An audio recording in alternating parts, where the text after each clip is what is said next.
Hi everybody, welcome back to my channel. That is Brookie. If you hear somebody making noises, she's down here playing in front of me. And I'm going to talk about the top 10 tips that I'm going to give you guys to survive this thing called motherhood, your first year. So the first one is to let go of expectations. I remember when Brookie was a newborn, it is kind of like a roller coaster, up and down, up and down, up and down. This doesn't mean don't get a routine. Yes, find a routine, find something that works for you guys. Would work for your friend Sally or your friend Sue or whoever. That's right, baby, is not necessarily going to work for you. So you need to find something that will work for you, a routine that will work for you. Within this routine, though, you need to be flexible. You thought, oh, I got my baby on a schedule. They go to sleep this time, they wake up this time, and then all of a sudden one day things go cray-cray. That's because you need to be flexible.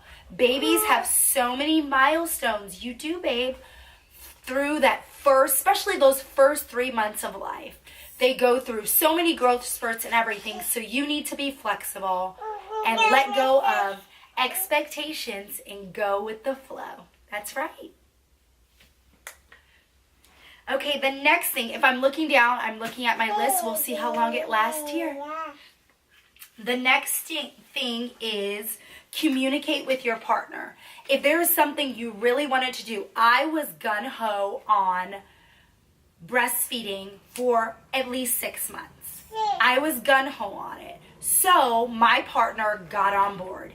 He knew that I was going back to work after 3.5 months, so he started researching pumps. He bought me the best pump. He was on board. So make sure that you have a partner. If you are gung-ho about something, breastfeeding, supplementing, your sleep arrangements, whatever you are gung-ho about, make sure that you communicate these needs and these ideas to your partner and that they are on board. The third thing is don't try to do everything yourself. This one is really hard for me because I'm a very independent girl. I am mommy's very independent. But I had to learn that other people need to help you. And some people like me, I don't like asking outside people for help. So I depended on my partner. I delegated responsibilities. He did some of the night feedings because we introduced her to a bottle with breast milk in it early so that I wouldn't have to wake up for all of those feedings. So do what you need to do, but make sure that you are asking other people for help. If that's your mother-in-law, your sister-in-law, your brother, whoever it is, make sure you ask for help because you can't do it all alone. Brooklyn's about to stand up in my shot. There we go. Okay, next. Come here. Come to mommy. The next thing that you need to do is schedule that time together. I know having a new baby, you're so excited, you're exhausted. I hate when people say, oh, after 6 weeks, the sleep gets better. No, I think you just get used to having no sleep and you learn how to function. But schedule that time together. People make fun of us that our kid, even our teenager, still goes to bed at 8:30, 9 o'clock. But they do that so me and my husband can have that time together. Brookie, her bedtime is around 7:30. And then Dominic goes down around 8:30, 9 o'clock. And then for an hour or so, me and AJ have time to catch up, to cuddle, to watch our favorite TV shows, just do whatever we want to do. I think it's so important to stay connected with your spouse. Sometimes you can't always go out on an actual date, but scheduling those date nights in are so important. The next one is laughing. You are going to be so sleep deprived. You're going to be going crazy. Sometimes you have to laugh. When your baby poops on you for the 15th time, you're going to have to crack up. When you've had no sleep and you wake up in the morning and you can barely function, you're going to have to laugh about it. Don't take yourself too seriously.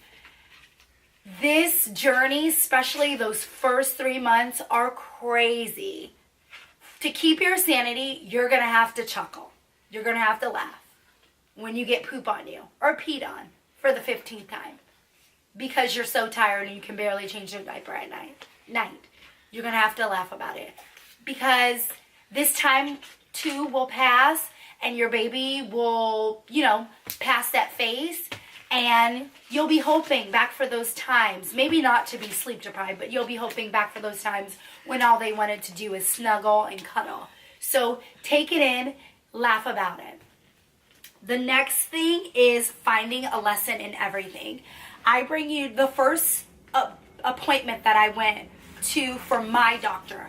I had to have a C-section with Brooklyn, so 2 weeks after I had to go in for my appointment. My mom was here for 3 weeks total, but 2.5 of those weeks were only after the baby was born. No, 2 weeks were only after the baby was born. And my husband went to work exactly at 2 weeks. So my appointment was like 2 weeks and 3 days after I had given birth, and I had to go to my doctor's appointment. I brought my car seat, and the walk was like so far. I was just not prepared at all, and you just have to learn. Next time, be better prepared. I just didn't have the things that I need. I should have brought a stroller. I didn't really know where I was going in the hospital for my appointment. I should have previously called. It was just a hot mess. Bricky was good, but I was a hot mess. So learn the lesson out of everything and take it in, learn the lesson, and prepare better for next time. And my last thing for surviving that first year of having a new baby is getting out of the house. I got out of the house probably 3 days after I had her. No, you don't want your baby exposed to random people, but just getting out, putting the baby in the stroller and going, walking around the block, anything. I did night walks, I did morning walks. I just did walks. It made me feel better. It's good for the baby to get a little fresh air. It was great. And she was born in the winter. I know I live in California and it's not that cold here, but she was born in the winter. So just getting out and getting a little bit of fresh air. We want to thank you so much for watching our video. If you like it, please subscribe and give this video a thumbs up. We'll see you in the next one. Bye.